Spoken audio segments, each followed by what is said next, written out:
name's Daisy Johnston. I work in the Business Assurance Department and I've been with AES for 3 years.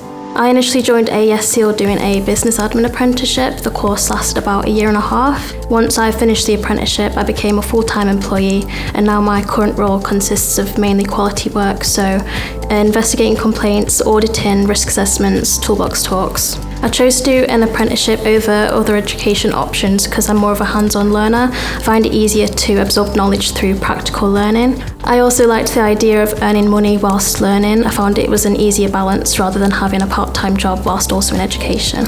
I picked AESSEAL over other companies for my apprenticeship because it was conveniently local, and I also have a family friend that's completed an apprenticeship prior and also won Apprentice of the Year, so it made me confident it was a great place to learn. Since completing my business admin apprenticeship, AESSEAL have given me multiple opportunities to learn and grow. At the start of my career, I showed an interest in health and safety. Since this, I've been involved with multiple health and safety tasks, and I've been enrolled on a NEBOSH course.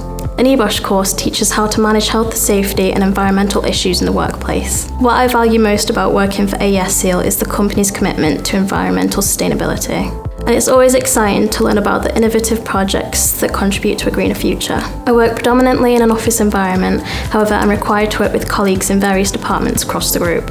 This means I may be working on a different site or in a workshop when needed. In the coming years, I aim to further develop my skills in health and safety with the goal of taking on more responsibilities in this area. It's the work I'm most passionate about, and I'm confident that through continued training and hands-on experience, I will be able to achieve this.